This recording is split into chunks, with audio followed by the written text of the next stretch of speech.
Well, you went to school at Notre Dame, and Dad and his sister Deedle went to school at St. Mary's in St. Govans. Mary's in Govans. But you knew Deedle, didn't you? And Dad, when you were I knew young. Deedle because Deedle came over to high school. Went to Notre Dame High School.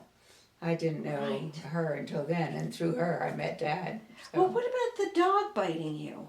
Oh, yeah, that's right. I'd forgotten that. I was riding my bike up Tableau Road, and their dog ran out and bit me in the leg. How old were you? I was probably about 10 by then, I guess. And that probably was the first time we met the Lears.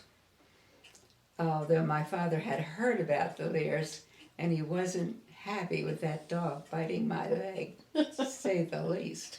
So he went up and had a talk with Walter. I don't know what happened really, except that was how we met. The dog biting my leg. And then, of course, I knew Dad all through high school. And because they lived right around the corner from us. Right. And Claire and Peggy both went to Notre Dame, Dad's sisters. So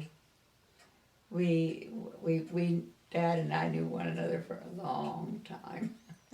Now, what was the story about the books going into the...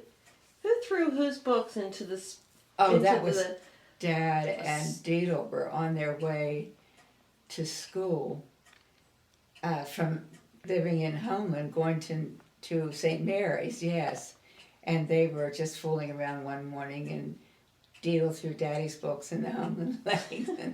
And then they decided since they didn't have any books, they couldn't go to school.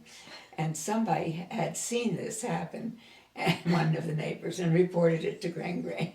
Oh, no. So that's a story that Dad has told. And then you started going out with Dad. You know, the prayer was, if I should die just before I wake, just throw me in the Homeland Lakes. That was the prayer that we all said, how does that start now? Now I lay me down to sleep. I pray the Lord my soul to keep. If I should die before I wake, just throw me in the Homeland Lakes. Well, it was such a pretty neighborhood. So you lived on Spring Lake Way, right? Yes, on Spring Lake Way. Right on Spring Lake Way, yeah. Mm-hmm. Before it was cut through even. It didn't even go through to, what is that? I guess that's Cold Spring. No, it's Northern Parkway. Falls Road. What is it? Anyway, it wasn't even cut through. It came to a dead end. Our house and then the house next to it, Dr. Martin. And then it was all just countryside. And Dad had a tree house up there. And it was a new development then of all things. So